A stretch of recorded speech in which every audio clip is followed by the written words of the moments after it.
bersamamu dan bersama rohmu. Inilah Injil suci menurut Santo Matius. Dimuliakanlah Tuhan. Pada suatu hari ada seorang datang kepada Yesus dan berkata, "Guru, perbuatan baik apakah yang harus kulakukan untuk memperoleh hidup kekal?" Yesus menjawab, "Apakah sebabnya engkau bertanya kepadaku tentang apa yang baik? Hanya satu yang baik. Jika engkau ingin masuk ke dalam hidup, turutilah segala perintah Allah." Kata orang itu kepada Yesus, "Perintah yang mana?" Kata Yesus, "Jangan membunuh, jangan berzina, jangan mencuri, jangan mengucapkan saksi dusta, hormatilah ayah dan ibumu, dan kasihilah sesama manusia seperti dirimu sendiri."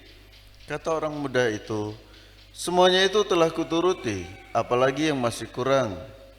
Lalu Yesus berkata, "Jika engkau hendak sempurna, pergilah, jualah segala milikmu, dan berikanlah itu kepada orang-orang miskin, maka engkau akan memperoleh harta di surga. Kemudian datanglah kemari dan ikutlah aku."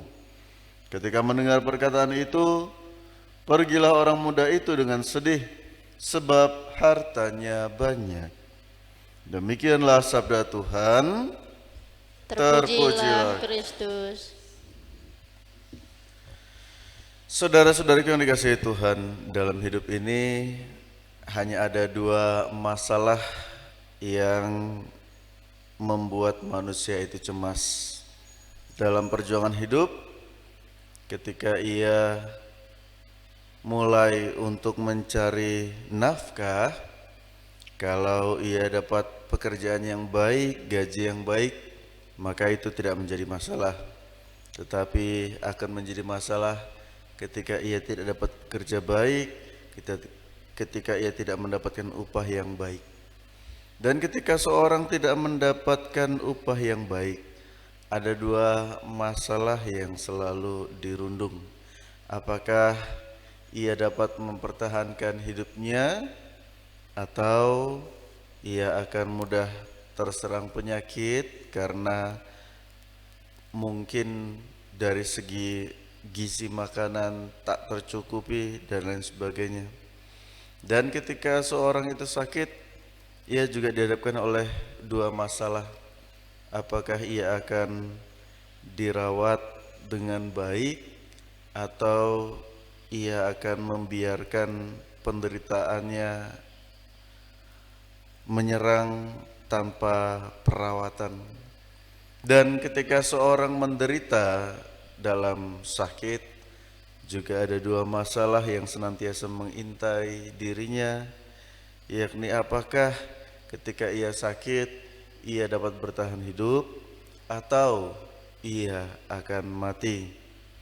Dan ketika seorang di penghujung usianya, ia juga akan selalu diliputi dengan dua masalah.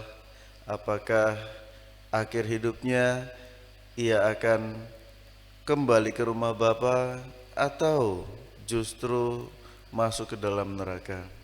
Saudara-saudara yang dikasihi Tuhan, hari ini seorang pemuda datang ke hadirat Yesus dengan yakin dan percaya diri bahwa dengan apa yang ia miliki dan kesalehan yang telah ia hidupi dapat menjamin keselamatan hidup kekalnya. Maka pertanyaan yang ia sampaikan, "Perbuatan baik apakah yang harus kulakukan untuk memperoleh hidup kekal?"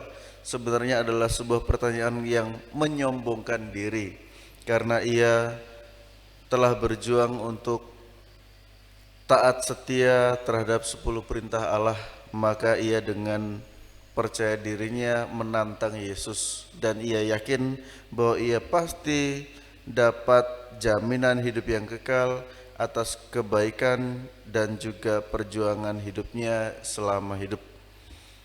Pada akhirnya Yesus menggetarkan hatinya ketika ia ditantang untuk memberikan segala miliknya, segala yang telah dikumpulkan, segala jerih payah yang diperjuangkan dalam hidup.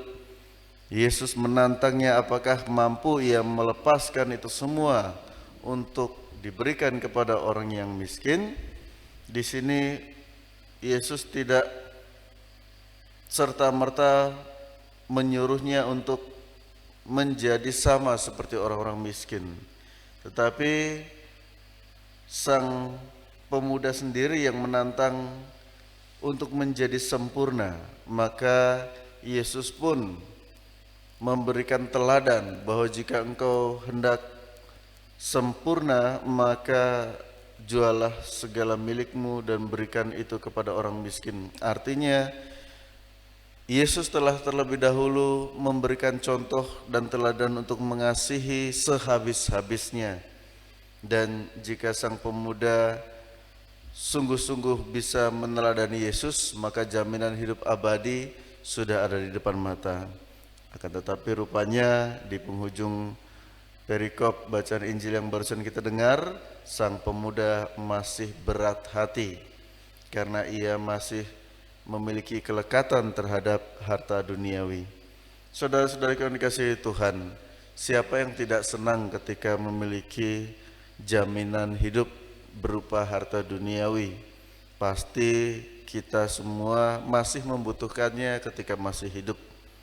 Yang menjadi pertanyaan adalah sejauh mana perjuangan hidup kita menjadi jaminan akan kehidupan kekal kita. Maka melalui bacaan suci hari ini kita diingatkan kembali bahwa hidup sebagai seorang beriman tidak berakhir ketika kita menghembuskan nafas terakhir di dunia, melainkan bagaimana kita mempertanggungjawabkan kesempatan yang Tuhan berikan selama kita hidup di dunia. Maka melalui bacaan suci ini juga mari kita berjuang untuk menghidupi sabda Tuhan dengan selalu mengasihi sesama dan juga saling gotong royong dalam menuju kehidupan kekal bersama. Semoga kasih Kristus menyertai kita. Amin.